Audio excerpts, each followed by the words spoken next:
Greetings to you all in the precious name of our Lord and Savior, Jesus Christ, who is coming soon to receive His glorious church. വേഗം വരുന്നവനായ കർത്താവായ യേശു ക്രിസ്തുവിൻ്റെ നാമത്തിൽ ഈ രാത്രിയുടെ വേളയിലും യേശു കർത്താവിൻ്റെ നാമത്തിൽ ഒരിക്കൽ കൂടെ എല്ലാവർക്കും വന്ദനം അറിയിക്കുന്നു. കഴിഞ്ഞ ദിവസങ്ങളിൽ നാം ചിന്തിച്ചുകൊണ്ടിരുന്നത് വെളിപ്പാട് പുസ്തകം 8-ാം അധ്യായത്തിലെ 7-ാം മുദ്ര പൊട്ടിച്ചപ്പോൾ 7 ദൂതന്മാർ 7 കാഹളങ്ങൾ പിടിച്ചുകൊണ്ട് നിൽക്കുന്നതായി നമ്മൾ കണ്ടു. 1-ാം ഭാഗത്തിൽ നമ്മൾ വായിക്കും. 1-ാമത്തെ ദൂതൻ ഊതിയപ്പോൾ സംഭവിച്ച സംഭവങ്ങളാണ് കഴിഞ്ഞ ദിവസക്കാലം കർത്താവിൻ്റെ കൃപയിൽ ശരണപ്പെട്ട് നാം ചിന്തിപ്പാനിടയായത്. ഇന്ന് രാത്രിയിൽ 8 മുതൽ 11 വരെയുള്ള വാക്യങ്ങൾ ഈ രാത്രികാലം ഞാൻ വായിക്കും. Revelation chapter 8, 10 to 11. 8 മുതൽ 11 വരെയുള്ള വാക്യം. 2-ാമത്തെ ദൂതൻ ഊതി. അപ്പോൾ തീ കത്തുന്ന വൻ മല പോലെ ഒന്ന് സമുദ്രത്തിലേക്ക് എറിഞ്ഞിട്ട് കടലിൽ 1/3 രക്തമായി തീർന്നു. സമുദ്രത്തിൽ പ്രാണനുള്ള സൃഷ്ടികളിൽ 1/3 ചത്തുപോയി. കപ്പലുകളിലും 1/3 ഛേദം വന്നു. വേഴ്സ് 10. 3-ാമത്തെ ദൂതൻ ഊതി. അപ്പോൾ ദീപം പോലെ ജ്വലിക്കുന്ന ഒരു മഹാനക്ഷത്രം ആകാശത്തുനിന്ന് വീണു. നദികളിന്മേൽ 1/3 നീരുറവകളിൽ മേലും ആയിരുന്നു വീണത്. ആ നക്ഷത്രത്തിന് കാഞ്ഞിരം എന്ന് പേർ. വെള്ളത്തിൽ 1/3 കാഞ്ഞിരം പോലെ ആയി. വെള്ളം കയ്പായതിനാൽ മനുഷ്യരിൽ പലരും മരിച്ചുപോയി. 2-3 കാഹളങ്ങൾ ഊതിയ ഭാഗമാണ് ഞാനിപ്പോൾ വായിച്ചു കേൾപ്പിച്ചത്. 1-ാം കാഹളം ഊതിയപ്പോൾ ദൈവത്തിന്റെ ന്യായവിധി ഭൂമിയുടെ മേൽ ചൊരിയപ്പെട്ടു. 2-ാം കാഹളം ഊതുമ്പോൾ ദൈവത്തിന്റെ ന്യായവിധി സമുദ്രത്തിന് മേൽ ചൊരിയപ്പെടും. 3-ാമത്തെ കാഹളം ഊതുമ്പോൾ ദൈവത്തിന്റെ ന്യായവിധി നദികളുമേലും നീരുറവകളുമേലും ചൊരിയപ്പെടും. ഈ 2 കാഹളങ്ങളെ ഊതുമ്പോൾ സംഭവിക്കുന്ന സംഭവങ്ങളെ കുറിച്ചാണ് ഈ രാത്രി അല്പസമയം ചിന്തിപ്പാൻ കർത്താവിന്റെ കൃപയിൽ ശരണപ്പെടുന്നത്. ഇവിടെ ഇങ്ങനെ എഴുതിയിരിക്കുന്നു: 2-ാമത്തെ ദൂതൻ ഊതി. അപ്പോൾ തീ കത്തുന്ന വൻമല പോലെ സമുദ്രത്തിലേക്ക് എറിഞ്ഞു. തീ കത്തുന്ന വൻമല. നമ്മള് let me read that words in English. Revelation chapter 8, words 8, 9 and 10. And the second angel sounded, as it were a great mountain burning with fire was cast into the sea, and the third part of the sea become blood. നമ്മളിവിടെയും വായിക്കുന്നത് ഒരു വളരെ പ്രധാനപ്പെട്ട ഒരു വാക്കാണ് ഇവിടെ എഴുതിയിരിക്കുന്നത്. A great mountain burning with fire fall upon the see. സമുദ്രത്തിന്റെ മേൽ വൻ മല പോലെ കത്തുന്ന ഒരു വൻമല എന്ന് പറഞ്ഞാൽ it may be like volcano. I think so. It may be like volcano. വൾക്കാനോകൾ വലിയ മലകളായിട്ടാണ് പർവ്വതങ്ങളിൽ നിന്ന് ഒഴുകി വരുന്നത്. അത് ലോകത്തിന്റെ വിവിധ ഭാഗങ്ങളിൽ ഇപ്പോൾ സംഭവിച്ചുകൊണ്ടിരിക്കുക. ഈ കഴിഞ്ഞ ഇടയ്ക്ക് ഗൂഗിളിൽ ഒരു ഇത് നടത്തിയപ്പോൾ volcano flowing like a great mountain, മലകൾ പോലെ വൾക്കാനോകൾ തീ കത്തിക്കൊണ്ട് ഒഴുകിക്കൊണ്ടിരിക്കുന്നതായി യൂട്യൂബിൽ ഒരിക്കൽ കാണുവാനിടയായി. അതിന്റെ അർത്ഥം മാനവജാതിക്ക് ലഭിക്കാൻ പോകുന്ന ഭയങ്കരമായ ന്യായവിധി. ഈ കാഹളങ്ങൾ ഊതുമ്പോൾ സംഭവിക്കുന്നത് ഇസ്രായേൽ ജനത്തിനോടുള്ള ബന്ധത്തിൽ യഹോവയായ ദൈവത്താൽ അയക്കപ്പെടുന്നതായ അതിഭയങ്കരമായ ന്യായവിധികളാണ്. ഞാൻ കഴിഞ്ഞ ദിവസക്കാലം കഴിഞ്ഞ ദിവസം ഞാൻ ഓർപ്പിക്കുവാനിടയായല്ലോ, മിസ്രൈമിൽ ഫറവോന്റെ കാലഘട്ടത്തിൽ യഹോവയായ ദൈവം മിസ്രൈം ജനതയെ പീഡിപ്പിക്കാനായി 10 ബാധകൾ അയച്ചായിരുന്നു. അവിടെ പുറപ്പാട് പുസ്തകത്തിൽ നമ്മൾ വായിക്കുന്നു, യഹോവയായ ദൈവം 10 പ്രാവശ്യം ഫറവോന്റെ ഹൃദയം കഠിനമാക്കി. God hardened the heart of Pharaoh 10 times. God Yahweh hardened the heart of Pharaoh 10 times. 10 ബാധകളാണ് മിസ്രൈമിൽ ഉണ്ടായിരുന്ന ജനത്തിനെ പീഡിപ്പിക്കാനായി മോശയാൽ അയക്കപ്പെട്ടിട്ടുള്ളത്. ഈ 10 ഓരോ ബാധകളും സംഭവിക്കുമ്പോ ഫറവോ മോശയുടെ അടുത്ത് വരും.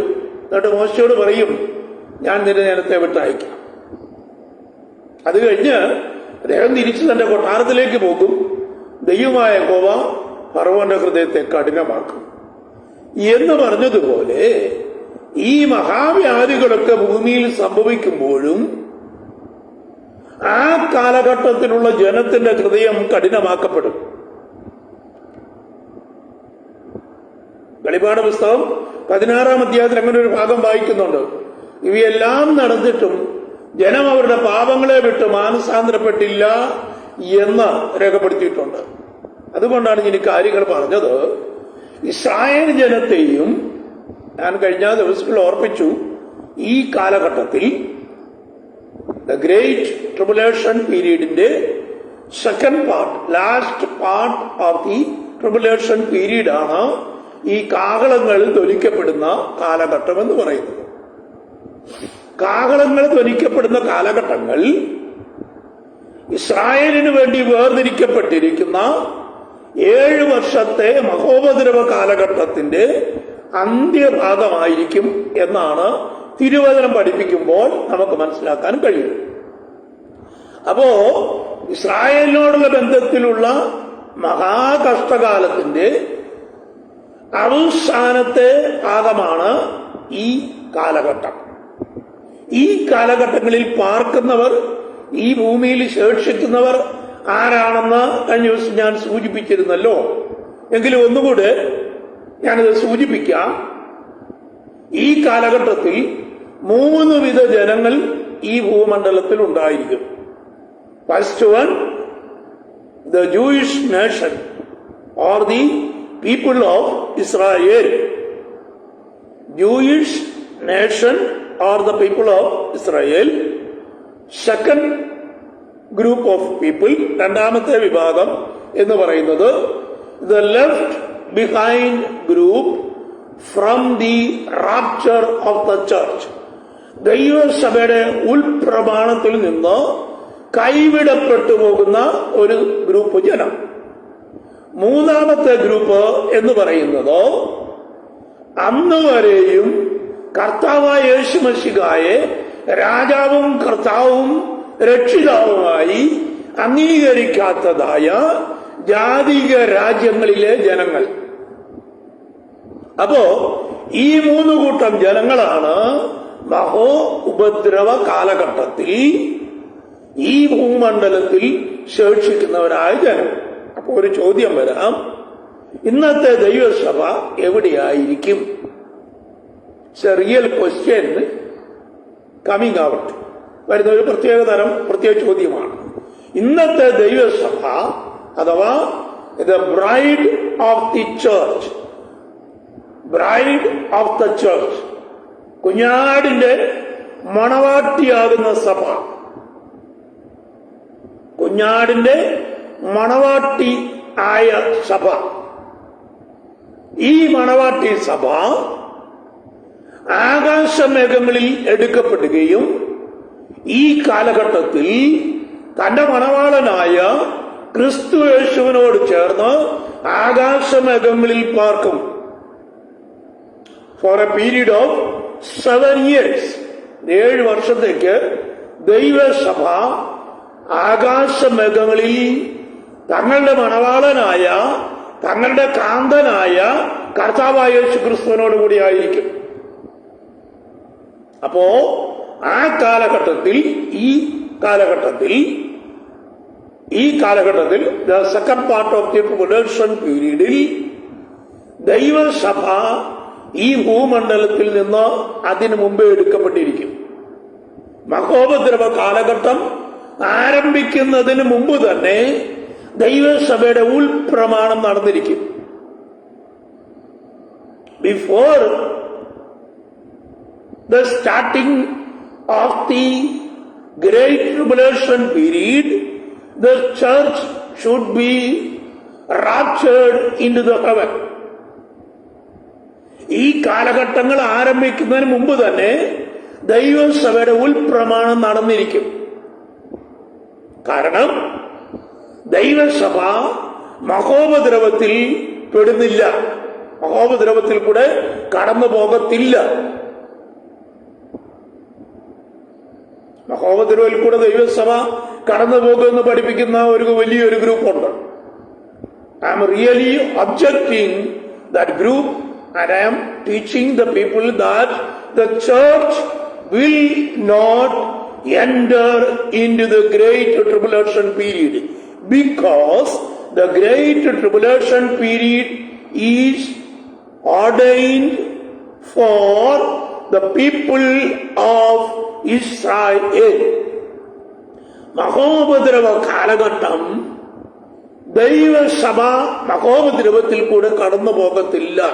കാരണം ഈ 70 ആഴ്ചവട്ടങ്ങൾ അഥവാ മഹോപദ്രവ കാലഘട്ടം എന്ന് പറയുന്നത് 70-ാം ആഴ്ചവട്ടമാണ്. ദാനിയേലിന്റെ 70-ാം ആഴ്ചവട്ടമാണ്. ഈ 70 ആഴ്ചവട്ടങ്ങൾ ദാനിയേലിനോട് ഗബ്രിയേൽ ദൂതൻ പറയുന്നത് ഇങ്ങനെയാണ്: നിനക്കും നിന്റെ ജനമായ ഇസ്രായേലിനും നിന്റെ വിശുദ്ധ നഗരമായ യെരൂശലേമിനും ഞാൻ 70 ആഴ്ചവട്ടങ്ങൾ നിയമിച്ചിരിക്കുന്നു എന്ന് പറയുമ്പോൾ, നിനക്ക് ദാനിയേൽ, 2 നിന്റെ ജനമായ ഇസ്രായേൽ, 3 നിന്റെ പട്ടണമായ യെരൂശലേം, ഇവർക്കാണ് 70 ആഴ്ചവട്ടങ്ങൾ നിയമിക്കപ്പെട്ടിരിക്കുന്നത്. ഈ 70 ആഴ്ചവട്ടങ്ങളിൽ 70-ാം ആഴ്ചവട്ടമാണ് നാം ഇപ്പോൾ പറയപ്പെടുന്ന ദ ഗ്രേറ്റ് ട്രിബുലേഷൻ പീരീഡ്. ഈ ഗ്രേറ്റ് ട്രിബുലേഷൻ പീരീഡ് 7 വർഷക്കാലം ഈ ഭൂമണ്ഡലത്തിൽ നടന്നുകൊണ്ടിരിക്കും. 1 week, the last week of the 70 weeks of Daniel. ദാനിയേലിന്റെ 70 ആഴ്ചവട്ടങ്ങളുടെ പഠനങ്ങളിലെ അവസാനത്തെ ആഴ്ചവട്ടമാണ് 70-ാം ആഴ്ചവട്ടം അഥവാ ദ ഗ്രേറ്റ് ട്രിബുലേഷൻ പീരീഡ്. അപ്പോ 8-ാം അധ്യായവും 7-ാം അധ്യായവും 6-ാം അധ്യായം മുതലുള്ള സകല അധ്യായങ്ങളിലും രേഖപ്പെടുത്തിയിരിക്കുന്ന വിവരണങ്ങൾ, പ്രവചനങ്ങൾ സംഭവിക്കുന്നത് ദാനിയേൽ പ്രവചനത്തിലെ അവസാനത്തെ ആഴ്ചവട്ടമായ ദ ഗ്രേറ്റ് ട്രിബുലേഷൻ പീരീഡിൽ ആയിരിക്കും എന്നുള്ളത് കൊണ്ട് before the great tribulation period the church will be raptured into heaven. ഈ മഹോപദ്രവ കാലഘട്ടം ആരംഭിക്കുന്നതിന് മുമ്പ് തന്നെ ദൈവസഭ ആകാശമേഘങ്ങളിൽ എടുത്തുകൊള്ളപ്പെടുന്നതിനാൽ ദൈവസഭ മഹോപദ്രവത്തിൽ കൂടെ കടന്നു പോവുകയില്ല. സ്തോത്രം. അപ്പോ 8-ാം അധ്യായത്തിൽ നാം വായിക്കുന്ന ഈ വേദഭാഗങ്ങൾ 2-ാം മുദ്ര പൊട്ടിച്ചപ്പോൾ നടന്നതായ ഒരു 3-4 കാര്യങ്ങൾ ഞാൻ ഓർപ്പിക്കുന്നു. ഒന്ന്, തീ കത്തുന്ന വൻ മല പോലെ സമുദ്രത്തിലേക്ക് എറിഞ്ഞു. 1-ാം മുദ്ര പൊട്ടിച്ചപ്പോ ന്യായവിധി ഭൂമിയിലേക്ക് എറിയപ്പെട്ടു.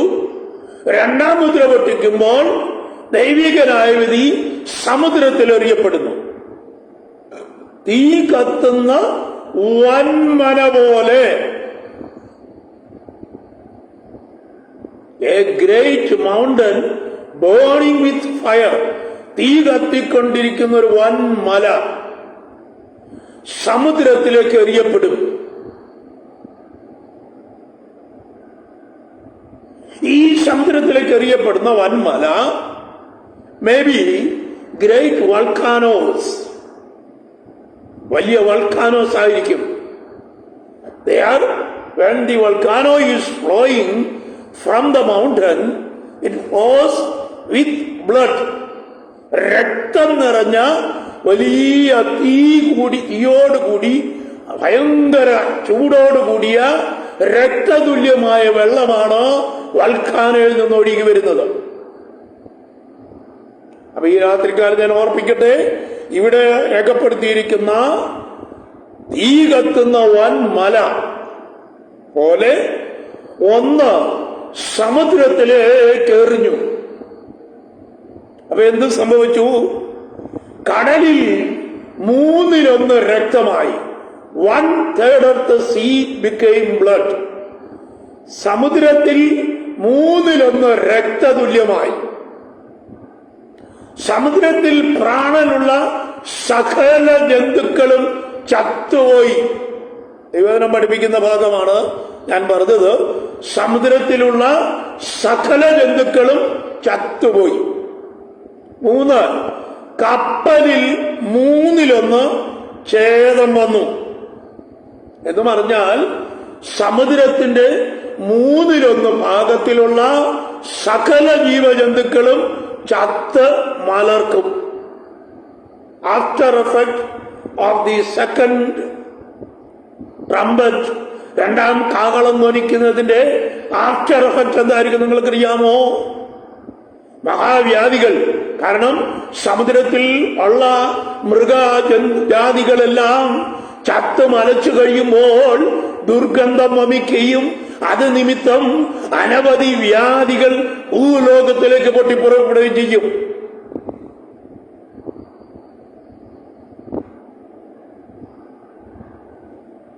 ഇവിടെ 2-ാം മുദ്ര പൊട്ടിച്ചപ്പോ സംഭവിക്കുന്ന സംഭവങ്ങളാണ് ഞാൻ പറയുന്നത്.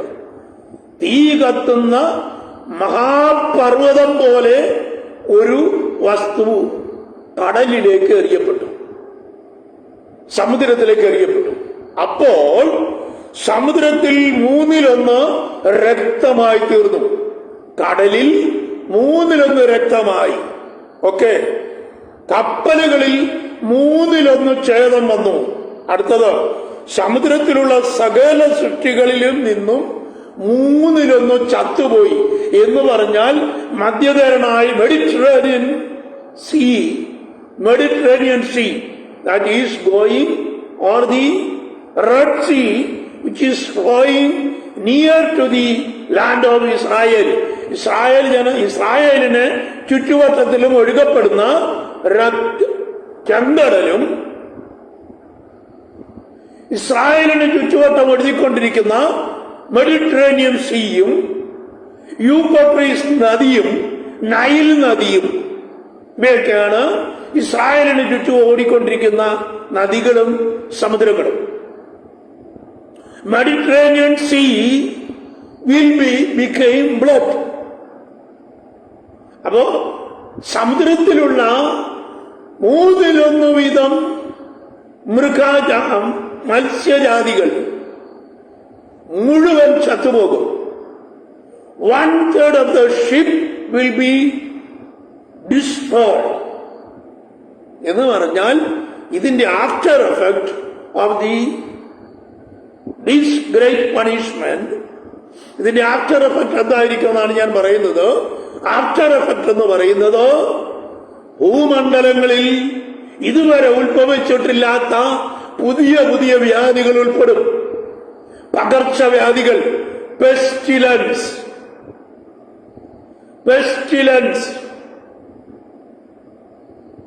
അവ പുറപ്പെടും. Like COVID-19, Ebola or like that. 2000 ശേഷം, AD 2000 ശേഷം, ഇൻ ബിറ്റ്വീൻ 25 years ലോകത്തിലേക്ക് സന്ദർശിക്കപ്പെട്ട 25ഓളം വരുന്നതായ വ്യാധികളുണ്ടായി. ഈ വ്യാധികൾ last വന്നവയാണ് COVID-19. It's a pestilence. It is called virus pestilence. Like that, ഈ സമുദ്രത്തിലുള്ള ജീവവസ്തുക്കൾ 1/3 ചത്തുപോകുന്നതിന്റെ കാരണം നിമിത്തം ഭൂമിയിൽ മധ്യധരനാഴിക്ക് ചുറ്റുമുള്ള ഭൂമണ്ഡലത്തിൽ ഇസ്രായേലിനോടുള്ള ബന്ധത്തിൽ വലിയ മഹാവ്യാധികൾ പൊട്ടിപ്പുറപ്പെടും. ലോകം ഇന്നുവരെയും കണ്ടിട്ടില്ലാത്ത വിധത്തിലുള്ള വൈറസ് ബാധ വീണ്ടും ഉണ്ടാകും. നിങ്ങൾക്കെല്ലാവർക്കും അറിയാം, ചൈനയിലെ വുഹാൻ എന്ന് പറഞ്ഞ യൂണിവേഴ്സിറ്റിയിൽ ചൈനീസ് ശാസ്ത്രജ്ഞന്മാരാൽ നിർമ്മിക്കപ്പെട്ട COVID-19 എന്ന വൈറസ്, ആ വൈറസ് നിമിത്തം ലോക രാജ്യങ്ങളിലേക്കെല്ലാം അത് വ്യാപിച്ചു. ചൈനയിൽ മാത്രമല്ല, ലോകത്തിന്റെ 5 വൻകരകളിലും 2019, 2020, 2021, 2022 വർഷങ്ങളിൽ ലോകത്തിന്റെ 5 വൻകരകളിലും കോവിഡ് എന്ന വൈറസ് ബാധിച്ചതുപോലെ ഈ മഹാവ്യാധികൾ ലോകത്തിന്റെ 5 വൻകരകളിൽ വ്യാപിക്കും. അത് നിമിത്തം ലക്ഷക്കണക്കിന് ജനം മഹാവ്യാധികൾ കൊണ്ട് കൊല്ലപ്പെടും. അപ്പോ 2ാം കാഹളം ദൂതരൂതുമ്പോൾ ഈ ഭൂമണ്ഡലത്തിൽ സമുദ്രത്തിന് മേൽ ദൈവത്തിന്റെ ന്യായവിധി ചൊരിയപ്പെടും. 1ാം കാഹളം ഊതിയപ്പോ ഭൂമിയുടെ മേൽ ദൈവിക ന്യായവിധി ചൊരിയപ്പെട്ടതുപോലെ 2ാം കാഹളം ഊതുമ്പോൾ സമുദ്രത്തിന് മേൽ ദൈവിക ന്യായവിധി പുറപ്പെടുന്നു. സമുദ്രത്തിന് മേൽ ദൈവിക ന്യായവിധി പുറപ്പെടുമ്പോൾ സമുദ്രത്തിലുള്ള സകല ജീവജലങ്ങളും ജീവജാതികളും ചത്തൊടുങ്ങുന്നു. 1/3 1/3 of the creatures in the sea will be dying or destroying.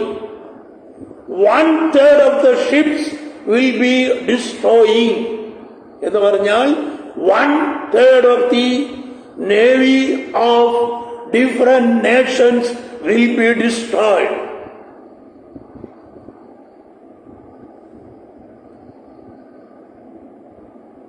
അങ്ങനെ വരുമ്പോൾ ജനം പരിഭ്രാന്തരായി തീരുന്നു. നമുക്കറിയാം, COVID-19 വൈറസ് ലോകത്തിലേക്ക് ബാധിച്ചപ്പോ ഇവൻ ഒരു രാജ്യത്തിൽ നിന്ന് മറ്റൊരു രാജ്യത്തേക്കുള്ള ഫ്ലൈറ്റ് സർവീസുകൾ പോലും പല നാളുകളിലേക്ക് നിർത്തിവെച്ചു. എന്ന് പറഞ്ഞാൽ അത്രയ്ക്ക് മാരകരമായ വിഷയമായിരുന്നു കോവിഡ്. ഇത് നമ്മൾ കണ്ടതിന്റെ double and triple effect Covid എന്ന മഹാവ്യാധിക്കുണ്ടായി. ഞാൻ പറഞ്ഞതിന്റെ അർത്ഥം, ലോകരാജ്യങ്ങളിൽ രണ്ടാം മുദ്ര പൊട്ടിക്കുമ്പോൾ, ഒന്നാം മുദ്ര പൊട്ടിച്ചപ്പോൾ ഭൂമിയുടെ മേൽ ദൈവനായ വിധി ചൊരിഞ്ഞെങ്കിൽ, രണ്ടാം മുദ്ര പൊട്ടിക്കുമ്പോൾ സമുദ്രത്തിന് മേൽ ദൈവത്തിന് ന്യായവിധി ചൊരിയപ്പെടും. മൂന്നാം മുദ്ര പൊട്ടിക്കുമ്പോൾ ദൈവത്തിന് ന്യായവിധി നദികളുടെ മേൽ ചൊരിയപ്പെടും. അപ്പോ ഈ രണ്ട് മുദ്രകൾ പൊട്ടിക്കുന്ന കാലഘട്ടം അത് വളരെ ഭീകരകരമായ ഒരു കാലഘട്ടം.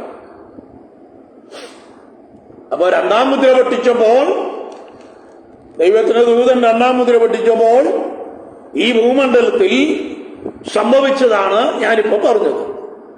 There will be great volcanoes flowing from the high mountains, like flowing blood, trees of blood. രക്തനദികൾ പോലെ വലിയ വോൾക്കാനോസ് പർവ്വതങ്ങളിൽ നിന്ന് ഒഴുകി വരുന്നത് കൊണ്ട് സമുദ്രത്തിലേക്ക് വീഴുന്ന ഈ ചൂടേറിയ വെള്ളം നിമിത്തം സമുദ്രത്തിലുള്ള സകല ജന്തുജാതികളും ചത്തൊടുങ്ങും. 1/3 ഗ്രേറ്റ് വോൾക്കാനോസ് ആഫ്രിക്കൻ രാജ്യങ്ങളിൽ ഈ കഴിഞ്ഞ വർഷം ഉണ്ടായി, അമേരിക്കൻ രാജ്യങ്ങളിലുണ്ടായി, യൂറോപ്യൻ രാജ്യങ്ങളിലുണ്ടായി. ഇതൊക്കെ നമ്മളോട് പറയുന്നതോ കർത്താവിന്റെ വരവിന് സമയമായി എന്നാണ്. ഇവ നമ്മളോട് ചൂണ്ടിക്കാണിക്കുന്നത് കർത്താവിന്റെ വരവ് അടുത്തിരിക്കുന്നു എന്നുള്ളതാണ്. അപ്പോ ഇന്ന് രാത്രി ഒരു കാര്യം ഞാൻ ഓർപ്പിക്കട്ടെ. രണ്ടാം മുദ്ര പൊട്ടിക്കുമ്പോൾ സമുദ്രത്തിന് മേൽ ദൈവികനായ വിധി വീഴുന്നു. സമുദ്രത്തിൽ 1/3 രക്തതുല്യമായി തീരും. Sea became 1/3 of the sea became blood. അത് കാരണം നിമിത്തം 1/3 of the seaയിലുള്ള സമുദ്രത്തിൽ 1/3 സകല ജന്തുജാതികളും ചത്തൊടുങ്ങും. കപ്പലുകളിൽ 1/3 നശിക്കപ്പെടും. എന്ന് പറഞ്ഞാൽ ഭൂലോകത്തിന്റെ 1/3 മേൽ ദൈവിക ന്യായവിധി ചൊരിയപ്പെടും.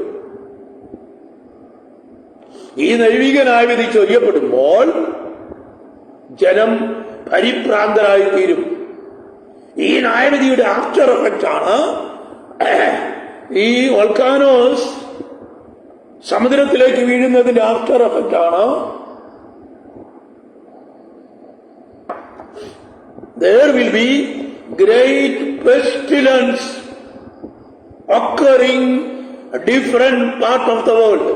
Pestilence മലയാളത്തിൽ കൊടുത്തിരിക്കുന്ന മഹാവ്യാധികൾ എന്നാണ് കർത്താവ് പറഞ്ഞിരിക്കുന്നത്. അവസാന കാലഘട്ടങ്ങളെ കുറിച്ചുള്ള കർത്താവായ യേശു ക്രിസ്തുവിന്റെ പ്രസംഗ പരമ്പരയാണ് ഒലിവ് മലയിലെ തന്റെ പ്രസംഗം. അതാ മത്തായി 24-ാം അധ്യായത്തിൽ, ലൂക്കോസ് 21-ാം അധ്യായത്തിലും മർക്കോസിന്റെ സുവിശേഷം 13-ാം അധ്യായത്തിലും രേഖപ്പെടുത്തിയിരിക്കുന്ന കർത്താവായ യേശു മിശിഹായുടെ ഒലിവ് മലയിലെ അന്ത്യ മെസ്സേജ്. ഈ അന്ത്യ മെസ്സേജിൽ കർത്താവ് തന്നെ പറയുന്നുണ്ടോ, ക്ഷാമങ്ങൾ, ഭൂകമ്പങ്ങൾ, മഹാവ്യാധികൾ സംഭവിക്കും. മഹാവ്യാധികൾ എന്നുള്ളതിന് ഇംഗ്ലീഷിൽ കൊടുത്തിരിക്കുന്ന വേർഡാണ് ഞാൻ പറഞ്ഞത്.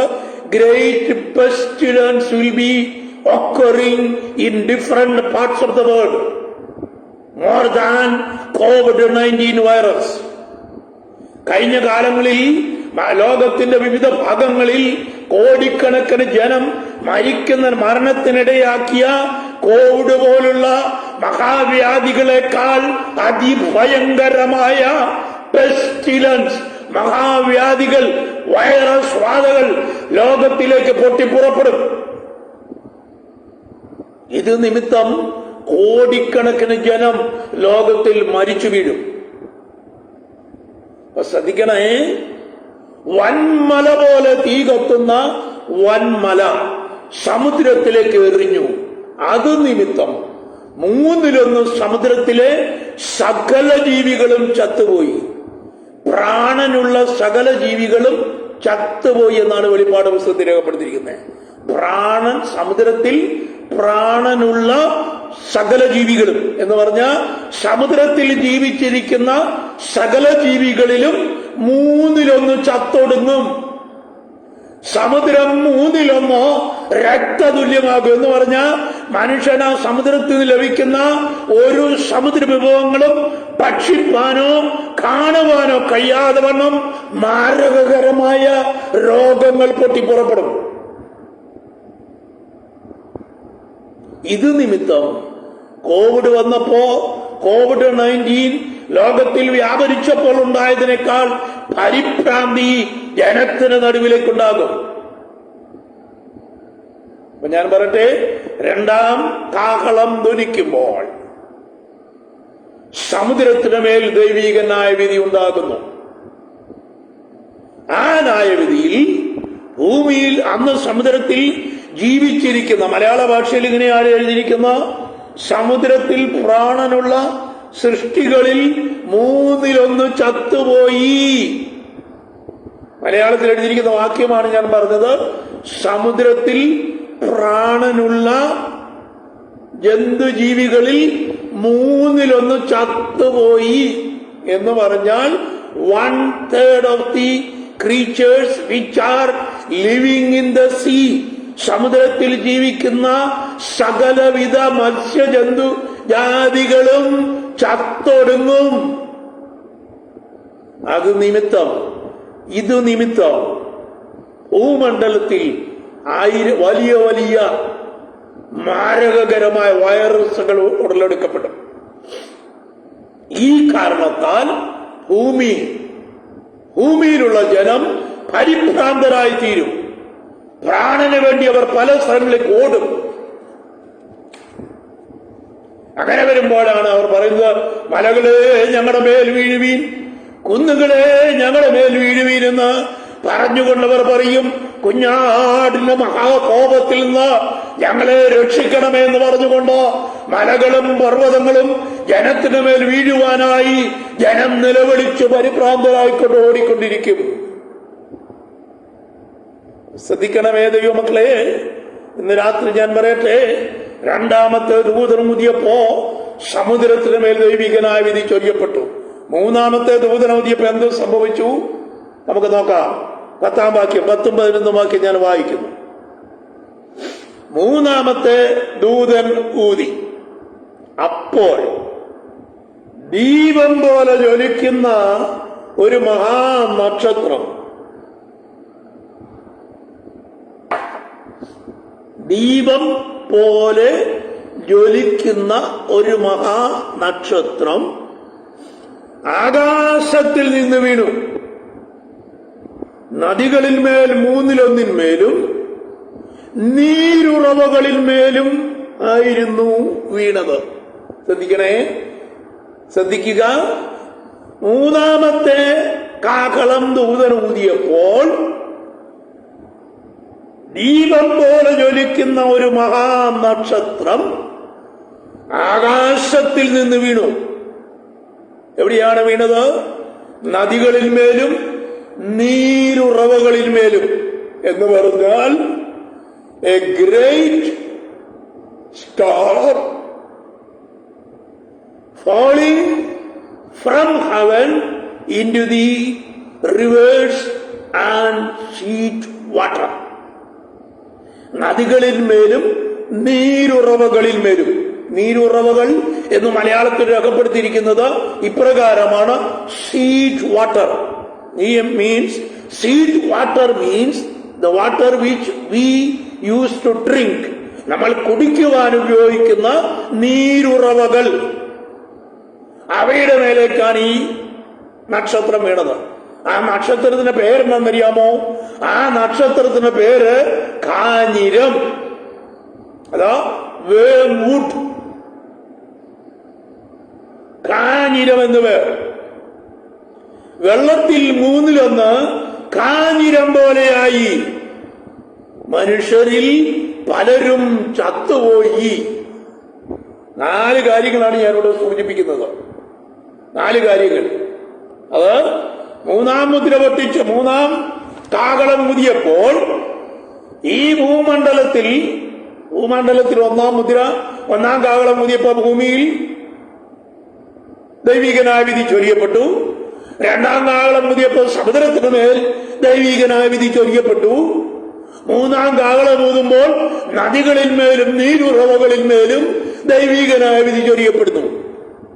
മൂന്നാം കാഹളം ഊതിയപ്പോൾ ആകാശത്ത് നിന്ന് കത്തിക്കൊണ്ടിരിക്കുന്ന ഒരു നക്ഷത്രം ഭൂമിയിലേക്ക് വീണു. ജസ്റ്റ് ലൈക്ക് ഹാലീസ് കോമറ്റ്, കത്തിക്കൊണ്ട് നിൽക്കുന്ന നക്ഷത്രം. അപ്പൊ നമുക്കിതിന് വേറെ തെളിവുകളുണ്ട്, നോക്കേണ്ട ആവശ്യമുണ്ട്. ഈ കത്തിക്കൊണ്ട് നിൽക്കുന്ന നക്ഷത്രങ്ങൾ ആകാശത്തിൽ നിന്ന് വീഴുമോ? ദൈവത്തിൽ എവിടെയെങ്കിലും തെളിവുണ്ടോ? മത്തായിയുടെ സുവിശേഷം 24-ാം അധ്യായം നമ്മളൊന്ന് വായിക്കുമ്പോ മത്തായിയുടെ കർത്താവായ യേശുമിശിഹായുടെ പർവ്വത പ്രസംഗത്തിലെ അഥവാ ഒരുമല പ്രസംഗത്തിലെ അവസാന ഭാഗങ്ങളിൽ കാണുന്ന ചില വിഷയങ്ങൾ കൂടെ ഞാൻ ഇതിനോട് ചേർന്ന് വായിക്കുകയാണ്. മാത്യു ചാപ്റ്റർ 24 വേഴ്സസ് 29 ആണ് ഞാൻ വായിക്കുന്നത്. ആ കാലത്തിലെ കഷ്ടങ്ങൾ കഴിഞ്ഞ ഉടനെ സൂര്യൻ ഇരുണ്ടുപോകും, ചന്ദ്രൻ പ്രകാശം കൊടുക്കാതിരിക്കും, നക്ഷത്രങ്ങൾ ആകാശത്തിൽ നിന്ന് വീഴും. അടുത്തത്, ആകാശത്തിലെ ശക്തികൾ ഇളകിപ്പോകും. ശ്രദ്ധിക്കണം, മത്തായിയുടെ സുവിശേഷം 24-ാം അധ്യായത്തിൽ കർത്താവായ യേശുമിശിഹായുടെ അന്ത്യ ഒരുമല പ്രസംഗത്തിലെ ഭാഗമാണ് ഞാൻ വായിച്ചു കേൾപ്പിച്ചത്. മത്തായി 24-ാം അധ്യായം അതിന് 29 മാത്രമേ വായിച്ചുള്ളൂ. നക്ഷത്രങ്ങൾ ആകാശത്തിൽ നിന്ന് വീഴും. വെളിപ്പാട് 6-ാം അധ്യായത്തിലെ ഭാഗം എഴുതിയിട്ടുണ്ട്. പെരുങ്കായ ആകാശത്തിൽ നിന്ന് വീഴുന്നത് പോലെ നക്ഷത്രങ്ങൾ ആകാശത്തിൽ നിന്ന് വീഴും. ആകാശത്തിലെ ശക്തികൾ ഇളകിപ്പോകുന്നതിനാൽ മനുഷ്യർ പരിഭ്രാന്തരായി തീരും. ഇത് മത്തായിലെ ഭാഗമാണ് ഞാൻ വായിച്ചത്. മർക്കോസിലെ ഒന്ന് വായിച്ചു നോക്കാം നമുക്ക്. മർക്കോസിന് വിശേഷം മത്തായി 24 ഇപ്പൊ വായിച്ചു കേൾപ്പിച്ചേ. മർക്കോസ് 13-ാം അധ്യായത്തിൽ എന്താ രേഖപ്പെടുത്തിയിരിക്കുന്നത് നമുക്ക് നോക്കാം. മർക്കോസ് 13-ാം അധ്യായം അതിന് 24-ാം വാക്യം. എങ്കിലോ ആ കാലത്തിലെ കഷ്ടം കഴിഞ്ഞ ശേഷം സൂര്യൻ ഇരുണ്ടുപോകുകയും ചന്ദ്രൻ പ്രകാശം കൊടുക്കാതിരിക്കുകയും ആകാശത്തിൽ നക്ഷത്രങ്ങൾ വീണുകൊണ്ടിരിക്കുകയും ആകാശത്തിൽ നിന്ന് നക്ഷത്രങ്ങൾ വീണുകൊണ്ടിരിക്കുകയും ആകാശത്തിലെ ശക്തികൾ ഇളകിപ്പോകുകയും ചെയ്യും. ശ്രദ്ധിക്കണേ, കർത്താവായ യേശുമശിഹ പഠിപ്പിക്കുന്ന പഠിപ്പിക്കലുകളിൽ അദ്ദേഹം പറയുന്നു, ആകാശത്തിലെ നക്ഷത്രങ്ങൾ വീണുകൊണ്ടിരിക്കുകയും. കണ്ടിന്യൂസ് ടെൻസില് കർത്താവ് പറയുകയാണ്. കണ്ടിന്യൂസ് ടെൻസിൽ മർക്കോസ് സുവിശേഷം നമുക്കത് വായിച്ചു നോക്കാം. മർക്കോസ് സുവിശേഷം ഇംഗ്ലീഷ് ഭാഷാന്തരത്തിൽ ആ വാക്യം ഒന്ന് ഞാൻ വായിക്കുകയാണ്. Mark chapter 13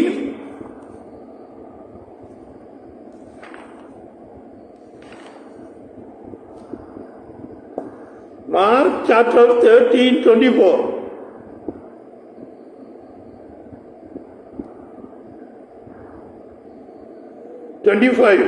And the stars of heaven shall fall, and the powers that are in heaven shall be shaken.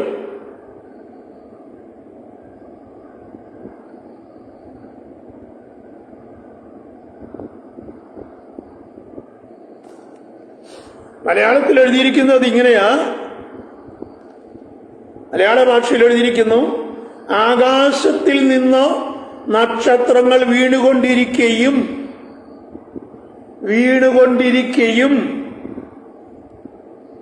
ആകാശത്തിലെ ശക്തികൾ ഇളകിപ്പോകുകയും ചെയ്യും. ഇവിടെ ഇംഗ്ലീഷിൽ പറയുന്നു, the stars of heaven shall fall and the powers that are in heaven shall be shaken. The stars of heaven will fall. ആകാശത്തിൽ നക്ഷത്രങ്ങൾ വീണുകൊണ്ടിരിക്കും. and the powers of heaven shall shaken like anything. ആകാശം ഇളകിക്കൊണ്ടിരിക്കും. ആകാശമണ്ഡലങ്ങൾ ദൈവിക ന്യായവിധികളുടെ ശക്തിയെ വെളിപ്പെടുത്തും. ചിന്തിക്കണേ, ആകാശമണ്ഡലങ്ങൾ ദൈവിക ന്യായവിധികളുടെ ശക്തിയെ വെളിപ്പെടുത്തും. നമ്മള് പല ദൈവവചനങ്ങളിൽ വായിക്കുന്നു, ദൈവിക ന്യായവിധികൾ പുറപ്പെടുന്നതിന് മുമ്പ് മിന്നലും നാദവും ഇടിമുഴക്കവും പുറപ്പെട്ടുകൊണ്ടിരുന്നു. ദൈവിക ന്യായവിധികൾ പുറപ്പെടുന്നതിന് മുമ്പ് ഇസ്രായേലിനോട് ബന്ധത്തിൽ പഠിച്ചാൽ പുറപ്പാട് പുസ്തകത്തിലും ആവർത്തന പുസ്തകങ്ങളിലും പ്രവചനങ്ങളിലും സങ്കീർത്തനങ്ങൾ രേഖപ്പെടുത്തിയിരിക്കുന്നു.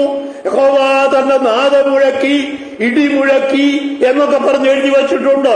അതിന്റെ അർത്ഥം, before starting God's judgement upon the people of Israel, there was a sign of thundering, great lightning and great voice from the heaven. Israel ജനത്തോടുള്ള ബന്ധത്തിൽ ദൈവിക ന്യായവിധികൾ പുറപ്പെടുന്നതിന് മുമ്പ് ഇടിമുഴക്കവും നാദവും മിന്നലും സംഭവിച്ചുകൊണ്ടിരുന്നു എന്ന് പറഞ്ഞതുപോലെ മൂന്നാമത്തെ കാഹളം ധ്വനിപ്പിക്കുമ്പോൾ ദീപം കത്തിക്കൊണ്ടിരിക്കുന്ന ദീപം പോലെ ആകാശത്തിൽ നക്ഷത്രങ്ങൾ വീഴും. ആകാശത്തിൽ നിന്ന് നക്ഷത്രം വീഴുന്നത് എവിടെയാണെന്നറിയാമോ? നദികളിന്മേലും നീരുറവകളിന്മേലും. ആ നക്ഷത്രത്തിന് ഒരു പേര് വെളിപ്പാട് പുസ്തകത്തിൽ ഇട്ടിരിക്കുന്നു. അവന്റെ പേരാണ് കാഞ്ഞിരം. കാഞ്ഞിരം എന്ന് പറഞ്ഞാൽ കയ്പ്. ഞാൻ നിങ്ങളെ കാഞ്ഞിരവെള്ളം കുടിപ്പിക്കുമെന്ന് യെരമ്യാ പ്രവചനത്തിൽ ദൈവത്തിന്റെ ആത്മാവ് രേഖപ്പെടുത്തിയിട്ടുണ്ട്. കഷ്ടതയുടെ കാഠിന്യത്തെ കാണിക്കുന്നതാണ് കാഞ്ഞിരം. പഴയ നിയമത്തിൽ പല സ്ഥലങ്ങളിലും. വെളിപ്പാട് പുസ്തകം 8-ാം അധ്യായത്തിൽ പറയുന്ന ഭാഗം ഞാൻ ഒന്നുകൂടെ വായിച്ചു കേൾപ്പിക്കാൻ ദൈവമക്കളെ. ദീപം പോലെ ജ്വലിക്കുന്ന മഹാനക്ഷത്രം, great star falling from heaven. A great star falling from heaven. മഹാനക്ഷത്രം ആകാശത്ത് നിന്ന് വീണു. എവിടെയാ വീണത്? നദികളിന്മേൽ 3-1 നീരുറവകളിന്മേലും ആയിരുന്നു വീണത്. The great star which is falling from heaven, അതെവിടെയാ വീഴുന്നേ? It falls upon 1/3 of the rivers and 1/3 of the sea waters in the world. അപ്പോ കത്തിക്കൊണ്ട് നിൽക്കുന്ന നക്ഷത്രം, ഹാലിസ് കോമറ്റ് പോലെ, ഉൽക്കകൾ ആകാശമണ്ഡലങ്ങളിൽ നിന്ന് വീണതുപോലെ തിരുവചനം പറയുന്നു, stars will be falling from heaven. നക്ഷത്രങ്ങൾ ആകാശത്തിൽ നിന്ന് വീണുകൊണ്ടിരിക്കും. അപ്പൊ എങ്ങനെയാ വീണുകൊണ്ടിരിക്കുമ്പോ ഇത് വീഴുന്ന എവിടേക്കാ? ഒന്നാമത്തെ കാഹളം ധ്വനിച്ചപ്പോ ദൈവികനായ വിധി ഭൂമിയുടെ മേൽ ചൊരിയപ്പെട്ടു. 2-ാം കാഹളം ധ്വനിച്ചപ്പം ദൈവത്തിന്റെ ന്യായവിധി സമുദ്രത്തിന്റെ മേൽ ചൊരിയപ്പെട്ടു. സമുദ്രത്തിലെ സകല പ്രാണനുള്ള ജന്തുക്കളും ചത്തുപോയി.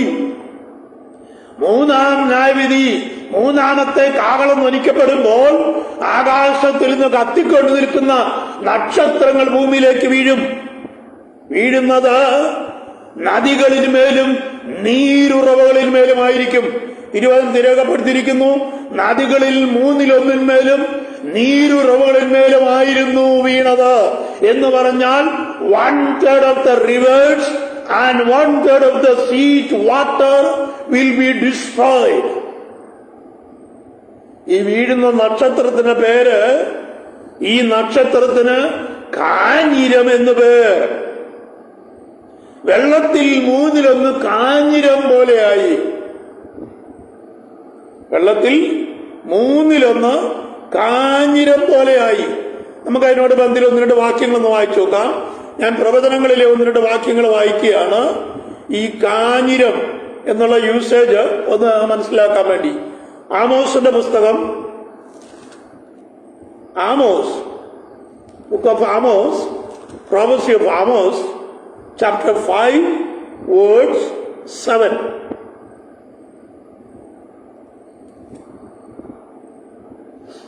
കേൾക്കണേ.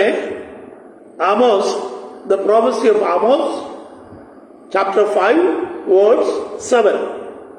ന്യായത്തെ കാഞ്ഞിരമാക്കി തീർക്കുകയും നീതിയെ നിലത്ത് തള്ളിയിടുകയും ചെയ്യുന്നവരെ, ന്യായത്തെ കാഞ്ഞിരമാക്കി തീർക്കുകയും. ഈ കാഞ്ഞിരം അഥവാ വേർവുഡ് എന്ന് പറയുന്ന വസ്തു തിരുവചനത്തിൽ രേഖപ്പെടുത്തിയിരിക്കുന്നത് മനുഷ്യന്റെ പാപം നിമിത്തം ഈ ഭൂലോകത്തിന് പാപം സഹിക്കാതെ വരുമ്പോ ദൈവം ജനത്തിന് നടുവിലേക്ക് അയക്കുന്ന ബിറ്റേർനെസ്, കയ്പ്. ബിറ്റർ ഗാഡ് എന്ന് പറഞ്ഞാൽ ബിറ്റേർനെസ് ആൻഡ് സഫറിങ്. ഈ വേർവുഡ് എന്നുള്ള വാക്ക്, കാഞ്ഞിരം എന്നുള്ള വാക്ക് ഉപയോഗിച്ചിരിക്കുന്നത് ബിറ്റേർനെസ്, കയ്പിനെയും ദൈവത്തിന്റെ ന്യായവിധിയുടെ കാഠിന്യത്തെയും കാണിക്കാനാണ്. അപ്പോ ഇത് ആമോസിന്റെ പുസ്തകത്തിലെ വാക്യമാണ് വായിച്ചത്. ഇനി യെരമ്യാ പ്രവചനത്തിലെ 9-ാം അധ്യായത്തിലെ ഒരു വാക്യം ഞാൻ വായിക്കുക. Jeremiah, book of Jeremiah, chapter 9 words 15. I am reading. Book of Jeremiah, chapter 9 words 15. ഇസ്രായേലിന്റെ ദൈവമായ സൈന്യങ്ങളുടെ യഹോവ ഇപ്രകാരം അരുളി ചെയ്യുന്നു: ഞാൻ ഈ ജനത്തെ കാഞ്ഞിരം കൊണ്ട് പോഷിപ്പിച്ച് നഞ്ചുവെള്ളം കുടിപ്പിക്കും. എന്ന് പറഞ്ഞാൽ ഞാൻ ഈ ജനത്തിന് മേൽ ദൈവിക ന്യായവിധി അയക്കും.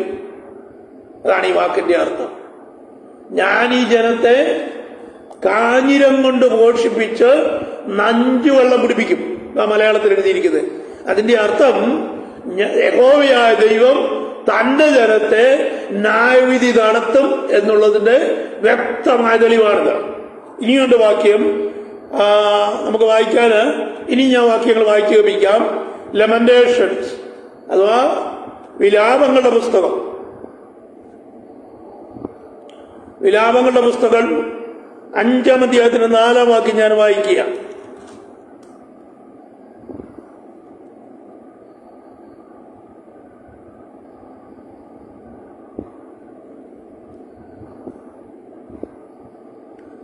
Lamentation 3:15.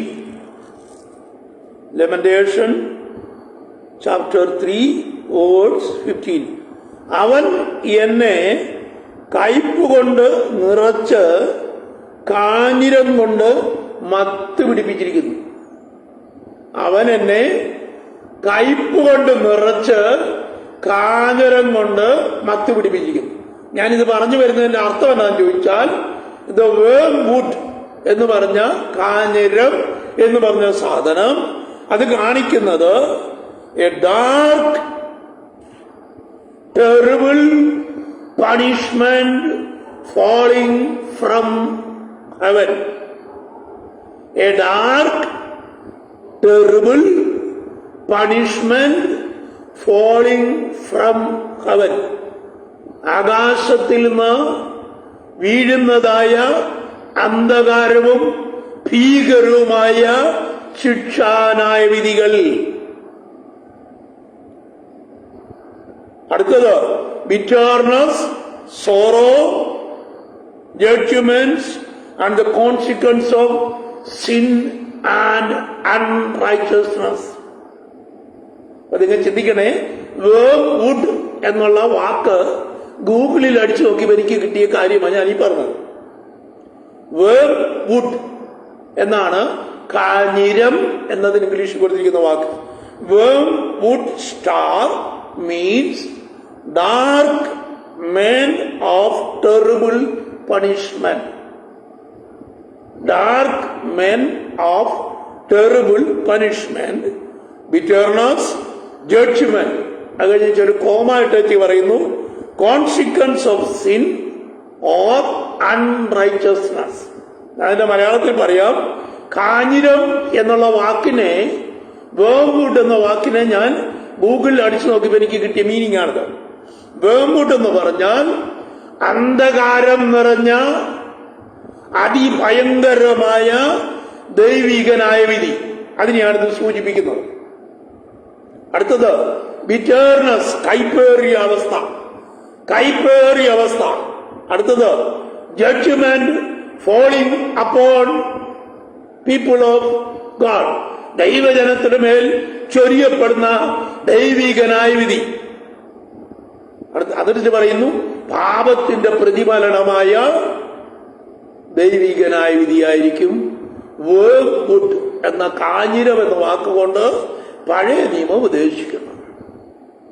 അപ്പൊ നിങ്ങൾ ചിന്തിക്കുക, ഞാൻ പറയട്ടെ, മൂന്നാം മുദ്ര പൊട്ടിച്ചപ്പോൾ സംഭവിച്ച കാര്യമാണ് നമ്മൾ വെളിപ്പാട് പുസ്തകത്തിൽ ഇപ്പോൾ വായിച്ചത്. മൂന്നാം മുദ്ര പൊട്ടിച്ചപ്പോൾ ദീപം പോലെ കത്തിക്കൊണ്ടിരിക്കുന്ന ഒരു നക്ഷത്രം, ഒരു വലിയ മഹാനക്ഷത്രം, മലയാളത്തിൽ പറയുന്നത് മഹാനക്ഷത്രം, ദീപം പോലെ ജ്വലിച്ചുകൊണ്ടിരിക്കുന്ന ഒരു മഹാനക്ഷത്രം ആകാശത്തിൽ നിന്ന് വീണു. എവിടെ നിന്ന് വീഴുന്നു? ഫോളിംഗ് ഫ്രം ഹെവൻ, ആകാശത്തിൽ നിന്ന് വീണു. മർക്കോസിന്റെ സുവിശേഷം 13-ാം അധ്യായത്തിലും ലൂക്കോസ് 21-ാം അധ്യായത്തിലും മത്തായി 24-ാം അധ്യായത്തിലും കർത്താവായ യേശു മിശിഹായുടെ അന്ത്യ ഒലിവുമല പ്രസംഗത്തിൽ, അല്പം കൂടെ പറഞ്ഞാൽ teachings of eschatology, eschatological teachings of Jesus Christ എന്നാണ് ഈ ഭാഗം നമുക്ക് പറയുവാൻ കഴിയുന്നത്. യേശു കർത്താവിന്റെ അന്ത്യ കാലഘട്ടങ്ങളിലെ സംഭവിക്കുവാൻ പോകുന്ന സംഭവങ്ങളെ കുറിച്ചുള്ള പ്രവചനപരമായ പഠിപ്പിക്കലുകളാണ് മത്തായി 24-ാം അധ്യായത്തിലും മാർക്ക് 13-ാം അധ്യായത്തിലും ലൂക്ക് 21-ാം അധ്യായത്തിലും രേഖപ്പെടുത്തിയിരിക്കുന്നത്. 3 സിനോപ്റ്റിക് ഗോസ്പലുകളിൽ, 3 സമാന്തര സുവിശേഷങ്ങളിൽ രേഖപ്പെടുത്തിയിരിക്കുന്ന the eschatological teachings of Jesus Christ or the last sermon of our Lord Jesus Christ, നമ്മുടെ കർത്താവായ യേശു മിശിഹായുടെ അന്ത്യപ്രസംഗമാണ് ഈ പ്രസംഗങ്ങൾ. ഇവയിൽ രേഖപ്പെടുത്തിയിരിക്കുന്നു, ആകാശത്തിൽ നക്ഷത്രങ്ങൾ വീണുകൊണ്ടിരിക്കുകയും ആകാശത്തിന്റെ ശക്തികൾ ഇളകിപ്പോകുകയും ചെയ്യും. ലൂക്കോസ് ഇത് തന്നെയാണ് രേഖപ്പെടുത്തിയിരിക്കുന്നത്. അപ്പൊ ഞാൻ പറഞ്ഞതിന്റെ അർത്ഥം, ദീപം പോലെ ജ്വലിക്കുന്ന ഒരു നക്ഷത്രം ആകാശത്തിൽ നിന്ന് വീഴും.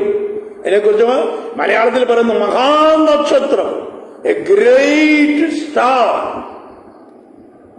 Like fire falling from heaven into the rivers and sea waters of the world. അപ്പൊ എന്ത് സംഭവിക്കും? 1/3 of the rivers and sea water became bitterness, bitter, കാഞ്ഞിരം പോലെയായി തീരും. 1/3 നദികളും നീരുറവകളും കാഞ്ഞിരം പോലെയാകും. അതിന്റെ അർത്ഥം, men will not get sweet water to drink. മനുഷ്യന് കുടിപ്പാൻ ശുദ്ധവെള്ളം ലഭിക്കാത്ത കാലഘട്ടം വരും എന്ന് പറഞ്ഞാൽ, the famine will be like anything, വരൾച്ചയുണ്ടാകും. സ്തോത്രം. ഒരു തുള്ളി വെള്ളം കിട്ടുവാൻ കഴിയാത്ത അവസ്ഥയായിത്തീരും. കിട്ടുന്ന വെള്ളം കാഞ്ഞിരം പോലെ കഴിക്കുന്നതായിരിക്കും. ഓ, ചിന്തിച്ചു നോക്കണമേ. After effect of the 3rd trumpet, 3ാമത്തെ കാഹളം ധ്വനിക്കുന്നതിന്റെ ആഫ്റ്റർ എഫക്ട് എന്തായിരിക്കും നിങ്ങൾക്കറിയാമോ? ലോകത്തിന്റെ 1/3 ഭാഗത്തിൽ ഉള്ള സകല നീരുറവുകളിലും വെള്ളം കുടിക്കാൻ ലഭിക്കാത്ത വിധത്തിൽ കഷ്ടകാലമുണ്ടാകും. വെള്ളം 1/3 കാഞ്ഞിരം പോലെ ആയി പോകും. മനുഷ്യരിൽ 1/3 ചത്തുപോകും. എന്ന് പറഞ്ഞാൽ ഒന്നാം കാഹളം ധ്വനിച്ചപ്പോൾ ദൈവികനായ വിധി ഭൂമിയുടെ മേൽ ചൊരിയപ്പെട്ടു. ഭൂമിയിൽ 1/3 രക്തതുല്യമായി. ഭൂമിയിൽ 1/3 വെന്തുപോയി. വൃക്ഷങ്ങളിൽ 1/3 വെന്തുപോയി. എല്ലാ പച്ച പുല്ലും വെന്തുപോയി. ഒന്നാം മുദ്ര പൊട്ടിച്ചപ്പോൾ അതിന്റെ ആഫ്റ്റർ എഫക്റ്റ് ആണ്, പ്രതിഫലനമാണ് ഗ്രേറ്റ് ഫാമിൻ, മഹാവ്യ ക്ഷാമം. അതികഠിനമായ ക്ഷാമം ഉണ്ടാകും. തിന്നാനൊന്നും ലഭിക്കാതെയാകും. മനുഷ്യൻ അന്യോന്യം പിടിച്ച് ഭക്ഷിക്കാൻ തുടങ്ങും. അങ്ങനെ ഒരു സാഹചര്യത്തിലേക്ക് വരും. വിശപ്പ് നിമിത്തം അന്യോന്യം ഭക്ഷിക്കാൻ തുടങ്ങും. മൃഗജാതികൾ മനുഷ്യനെ ഓടിച്ചിട്ട് ഭക്ഷിക്കും. ചിന്തിക്കണേ, ഒന്നാമത്തെ ന്യായവിധി, ദൈവിക ന്യായവിധി, ഒന്നാം കാഹളം ധ്വനിച്ചപ്പോ ഭൂമിയുടെ മേൽ ദൈവിക ന്യായവിധി ഒഴിക്കപ്പെട്ടു. 1/3 ഭൂമിയിൽ വെന്തുപോയി. വൃക്ഷലതാദികൾ 1/3 വെന്തുപോയി. പച്ച പുല്ലുകളെല്ലാം നശിച്ചുപോയി. ആഫ്റ്റർ എഫക്ട്, പ്രതിഫലനം, വലിയ ഭക്ഷ്യധാന്യങ്ങളുടെ ക്ഷാമം, ഭയങ്കരമായ ക്ഷാമം ഉണ്ടാകും. ഭക്ഷ്യസാധനങ്ങൾ ലഭ്യമല്ലാത്ത കാലഘട്ടത്തിലേക്ക് മാറ്റപ്പെടും. രണ്ടാം കാഹളം ഊതുമ്പോൾ വൻമല പോലെ സമുദ്രത്തിലേക്ക് എറിഞ്ഞു. അത് നിമിത്തം ഭക്ഷ്യസാധനങ്ങൾ കുറഞ്ഞാലും മത്സ്യഭക്ഷ്യാദികൾ ലഭിച്ചാൽ മനുഷ്യരുടെ കുറെ കാലം നമുക്ക് ജീവിച്ചിരിക്കാൻ പറ്റും. ഇവിടെയും എന്ത് സംഭവിക്കും? സമുദ്രത്തിനു മേലാണ് രണ്ടാം കാഹളം ധ്വനിക്കുമ്പോൾ എഴുതപ്പെടുന്നത്, ദൈവനാവിധി എറിയപ്പെടുന്നത്. സമുദ്രത്തിൽ പ്രാണനുള്ള 1/3 ചത്തുപോകും. Mediterranean sea, Euphrates river, Nile river and Red Sea, all will be that were living in the sea, that were living in the rivers will be destroyed. എന്ന് പറഞ്ഞാൽ രണ്ടാമത്തെ കാഹളം ധ്വനിക്കുമ്പോ ന്യായവിധി സമുദ്രത്തിന്മേൽ ചൊരിയപ്പെടുന്നു. സമുദ്രത്തിൽ പ്രാണനുള്ള സകലതും ചത്തുപോകുന്നു. മൂന്നാം ന്യായവിധി ചൊരിയപ്പെടുമ്പോൾ ഭൂമിയിലേക്ക് മൂന്നാമത്തെ ന്യായവിധി വീഴുമ്പോൾ നീരുറവുകളിന്മേലും നദികളിന്മേലും ദൈവിക ന്യായവിധി ചൊരിയപ്പെടുകയും നദി കാഞ്ഞിരം പോലെയാകും, കുടിവെള്ളം കാഞ്ഞിരം കണക്കിനാകും, മനുഷ്യന് വെള്ളം കുടിക്കുവാൻ ലഭിക്കാതെയാകും. മനുഷ്യരിൽ 1/3 ലക്ഷക്കണക്കിന് ജനം മരണപ്പെട്ടു പോകും. കാരണം വെള്ളം കുടിക്കാൻ ലഭിക്കാതെ, ദാഹജലം ലഭിക്കാത്ത ഒരവസ്ഥയിലേക്ക് മാനവജാതി എത്തിച്ചേരും. അങ്ങനെ മാനവജാതി എത്തിച്ചേരുമ്പോൾ മാനവജാതി ദൈവത്തെങ്കിലേക്ക് കണ്ണുകൾ ഉയർത്തും. ഞാൻ പറഞ്ഞല്ലോ, ഈ സംഭവങ്ങൾ നടക്കുമ്പോ യഹൂദന്മാർ ഫറവോന്റെ ഹൃദയം ദൈവം കഠിനമാക്കിയതുപോലെ അന്ന് രാജ്യം ഭരിക്കുന്ന ആന്റി ക്രൈസ്റ്റ് ഓരോ ദിവസവും അവന്റെ ഹൃദയം കഠിനമാക്കിക്കൊണ്ടിരിക്കും. അന്ന് ലോകം ഭരിക്കുന്ന Antichrist, there will be one autocrat, ഏകാധിപതി, ഒരൊറ്റ ഏകാധിപതിയാണ് അന്ന് ലോകം ഭരിക്കുന്നത്. അവന്റെ പേരാണ് ആന്റി ക്രൈസ്റ്റ്. ആന്റി ക്രൈസ്റ്റ്, അത് എതിർ ക്രിസ്തു. അന്തിക്രിസ്തു അല്ല, എതിർ ക്രിസ്തു. എതിർ ക്രിസ്തു ആയിരിക്കും അന്നത്തെ ഭരണാധികാരി. ഈ മഹാവ്യാധികളും ഈ മഹാകഷ്ടങ്ങളും ക്ഷാമങ്ങളും ഒക്കെ നടക്കുന്നത് കാണുമ്പോൾ just like Pharaoh in the Egypt, like Antichrist will be hardened like anything. അത് ചിന്തിക്കണേ. when the plagues were happened in the time of Pharaoh in Egypt, God Almighty had hardened the heart of Pharaoh 10 times. 10 പ്രാവശ്യം ഫറവോന്റെ ഹൃദയത്തെ യഹോവയായ ദൈവം കഠിനമാക്കി. മഹാവ്യാധികളൊക്കെ അവിടെ സംഭവിച്ചപ്പോഴും എന്ന് പറഞ്ഞതുപോലെ ഈ കാലഘട്ടത്തിൽ ലോകത്തിന്റെ ഭരണാധികാരിയായിരിക്കുന്ന ആന്റി ക്രൈസ്റ്റ് അഥവാ എതിർ ക്രിസ്തുവിന്റെ ഹൃദയം ഈ കഷ്ടങ്ങളും മരണങ്ങളും ക്ഷാമങ്ങളും ഒക്കെ നടന്നുകൊണ്ടിരിക്കുമ്പോഴും അവന്റെ ഹൃദയം അതികഠിനമായി പാറ പോലെ കഠിനമായി തീരും. ദൈവത്തിന് വിരോധമായി അവൻ സംസാരിക്കാൻ തുടങ്ങും. അപ്പൊ നിങ്ങൾ ചിന്തിക്കണേ ദൈവമക്കളെ, ദൈവത്തിന്റെ കാഹളങ്ങൾ ധ്വനിക്കപ്പെടുമ്പോൾ ഈ ഭൂമി നിൽക്കുവാൻ കഴിയാതെ ജനം പരിഭ്രാന്തരാകും. ഭക്ഷിപ്പാൻ ആഹാരം ലഭിക്കാതെയാകും, കുടിക്കുവാൻ ദാഹജലം ലഭിക്കാതെയാകും. അങ്ങനെ വരുമ്പോൾ അന്നത്തെ ഭരണാധികാരിയുടെ ഹൃദയം പാറ പോലെ കഠിനമായി തീരും. ജനമുറക്കെ ദൈവത്തിങ്കിലേക്ക് വിളിക്കുമ്പോ ഭരണാധികാരി കഠിനപ്പെട്ടുകൊണ്ടിരിക്കും. Just like Pharaoh's heart had been hardened like the heart of Antichrist will be hardened like a rock.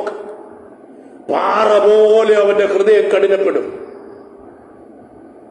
ദൈവത്തിന് വിരോധമായി ജനത്തെ ഉദ്യമിപ്പിക്കുവാൻ തുടങ്ങും. ഇസ്രായേൽ ജനം ഭയങ്കര കഷ്ടത്തിലാകും. ഇസ്രായേൽ ജനം മാത്രമല്ല, അന്ന് ഈ ഭൂമിയിൽ ജീവിച്ചിരിക്കുന്ന ജനസംഘം ഭയങ്കരമായ കഷ്ടങ്ങളിൽ കൂടെ കടന്നു പോകും. സമുദ്രത്തിലേക്ക് ദൈവിക ന്യായവിധികൾ ചൊരിയപ്പെടുമ്പോൾ 1/3 പ്രാണനുള്ള സകല ജീവജാതികളും ചത്തൊടുങ്ങുമ്പോൾ സമുദ്രത്തിൽ ഈ സംഭവം നടക്കുന്നത് കാരണം ഇന്ന് വരെ സംഭവിച്ചിട്ടില്ലാത്ത ഗ്രേറ്റ് പെസ്റ്റിലൻസ്, മഹാവ്യാധികൾ, വൈറസ് ബാധകൾ ഭൂമണ്ഡലത്തിലേക്ക് ഒഴിയപ്പെടും. COVID-19 ശക്തി കൂടിയ വൈറസ് ബാധയുണ്ടാകും. ഇതൊക്കെ സംഭവിക്കുമ്പോ മാനവജാതി ഹൃദയം പൊട്ടിക്കൊണ്ട് മാനവജാതി അവരുടെ ദൈവത്വത്തിലേക്ക് കണ്ണുയർത്തുമ്പോ അന്നത്തെ ഭരണാധികാരിയായിരിക്കുന്ന ആന്റിക്രൈസ്റ്റിന്റെ ഹൃദയം കഠിനപ്പെട്ടുകൊണ്ടിരിക്കും. അവൻ ജനത്തെ ദൈവത്തിന് എതിരായി ഉദ്യമിപ്പിച്ചുകൊണ്ടിരിക്കും. ചിന്തിക്കണമേ ദൈവജനമേ, ഇവയൊക്കെ സംഭവിക്കുന്നതിന് മുമ്പേ നമ്മുടെ കർത്താവായ യേശു ക്രിസ്തു മേഘത്തേരിൽ തന്റെ ജനത്തെ സ്വീകരിപ്പാൻ എഴുന്നള്ളും. ഇവയെല്ലാം സംഭവിക്കുന്നതിന് മുമ്പേ ദൈവസഭ ആകാശമേഘങ്ങളിൽ എടുക്കപ്പെടും.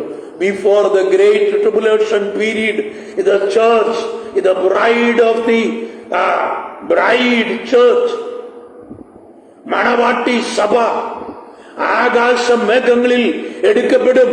Church will be raptured into the heaven and we will be with Jesus Christ in the air. ആകാശ മേഘങ്ങളിൽ കർത്താവിനോടുകൂടെ ഈ ഭൂമിയിൽ മഹോ ഉപദ്രവ കാലഘട്ടം സംഭവിച്ചുകൊണ്ടിരിക്കുമ്പോൾ ദൈവസഭ കർത്താവിനോടുകൂടെ ആകാശമേഘങ്ങളിലായിരിക്കും. ആകെ എന്റെ പ്രിയ കേൾവിക്കാരെ, മഹാപീഡനകാലം വരുവാൻ പോകുക. കൈവിടപ്പെട്ടു പോകുന്ന ജനത്തിന്, അന്ന് വരെ ക്രിസ്തുവിനെ അംഗീകരിക്കാത്തവർക്ക്, ഇസ്രായേൽ ജനത്തിനു വേണ്ടി മഹാപീഡനകാലം ആരംഭിക്കുന്നതിന് മുമ്പേ ദൈവസഭ എടുക്കപ്പെടുന്നതിന് കൂടെ മണവാട്ടി സഭയോടുകൂടെ ചേർക്കപ്പെടേണ്ടതിന്, എടുക്കപ്പെടേണ്ടതിന്, കാഹളം ധ്വനിക്കുമ്പോൾ അക്ഷരായി ഉയർക്കേണ്ടതിന് ഈ കാലഘട്ടത്തിൽ ക്രിസ്തുയേശുവിനെ സ്വീകരിക്കാം. നിങ്ങളുടെ ഹൃദയം കർത്താവിന് വേണ്ടി പകരപ്പെടുക. ഹൃദയത്തിൽ യേശുവിനെ രക്ഷിതാവും കർത്താവുമായി അംഗീകരിക്കാം. യേശു കർത്താവിന്റെ അന്ത്യകൽപ്പനയാൽ സ്നാനം സ്വീകരിക്കുക. യേശുവിന്റെ പരിശുദ്ധാത്മാവിനെ പ്രാപിച്ച് തയ്യാറായി നിൽക്കുക. കാഹളം ധ്വനിക്കുമ്പോൾ ആകാശമേഘങ്ങളിൽ എടുക്കപ്പെടുന്ന കൂട്ടത്തിൽ നിങ്ങളും കാണപ്പെടണമെന്നുള്ള ആഗ്രഹം ഈ എളിയവനുണ്ടോ? ഇന്ന് രാത്രികാലം ഞാൻ എന്റെ വാക്കളെ ഇവിടെ ചുരുക്കട്ടെ. എന്റെ ദൈവമക്കളെ, കർത്താവിന്റെ വരവ് ഏറ്റവും ആസന്നമായിരിക്കും.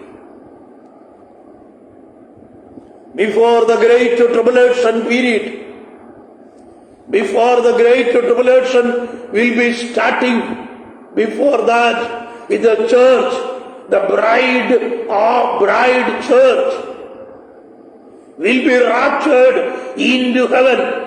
മണവാട്ടി സഭ, ക്രിസ്തു യേശുവിന്റെ മണവാട്ടി സഭ തന്റെ മണവാളനായ യേശുവിനെ സ്വീകരിപ്പാൻ ആകാശമേഘങ്ങളിൽ എടുക്കപ്പെടും. ആകയാൽ the church, the bride church will not enter into the tribulation period. ദൈവസഭ, മണവാട്ടി സഭ ഒരിക്കലും മഹോപദ്രവത്തിൽ കടക്കുകയില്ല. കാരണം മണവാട്ടി സഭ ഈ ഭൂമിയിൽ നിന്ന് മാറ്റപ്പെട്ടതിന് ശേഷമേ വെളിപ്പാട് 6-ാം അധ്യായം മുതലുള്ള ഭാഗങ്ങൾ ആരംഭിക്കുകയുള്ളൂ. ഇസ്രായേലിന് വേണ്ടി വേർതിരിക്കപ്പെട്ടിരിക്കുന്ന 70-ാം ആഴ്ചവട്ടം ആരംഭിക്കണമെങ്കിൽ ദൈവസഭ ആകാശമേഘങ്ങളിൽ എടുക്കപ്പെടണം. ദൈവസഭ ആകാശമേഘങ്ങളിലേക്ക് എടുക്കപ്പെട്ട് കഴിയുമ്പോൾ ഈ ഭൂമിയിൽ ഇസ്രായേലിന് വേണ്ടി ദൈവം വേർതിരിച്ചിരിക്കുന്ന 70-ാം ആഴ്ചവട്ടം, or the last week of the 70 weeks of Daniel, ദാനിയേലിന്റെ 70 ആഴ്ചവട്ടങ്ങളിൽ അവസാനത്തെ ആഴ്ചവട്ടം, the 70th week or the great tribulation period will be starting just after the rapture of the Holy Church. അതുകൊണ്ട് കർത്താവിന്റെ വരവെങ്കിൽ മേഘത്തേറിലെ പ്രത്യക്ഷതയിൽ കർത്താവിനെ എതിരേൽപ്പാൻ നമുക്ക് ഒരുങ്ങി കാത്തു നിൽക്കാം.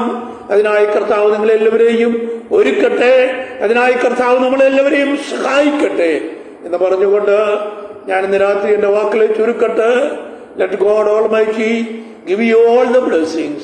This is Pastor Sunny K. Thomas signing off from Changanur, and we will study the next part, the 4th trumpet, on the day of Friday, if our Lord is not coming back.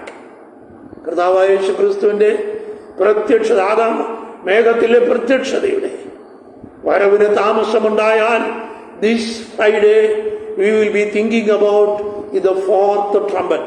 4ാമത്തെ കാഹളം ഊതുമ്പോൾ സംഭവിക്കുന്ന വിഷയങ്ങളെക്കുറിച്ച് നമുക്ക് വെള്ളിയാഴ്ച ചിന്തിക്കാം. ദൈവം നിങ്ങളെല്ലാവരെയും അനുഗ്രഹിക്കുമാറാകട്ടെ. ആമേൻ, ആമേൻ, ആമേൻ.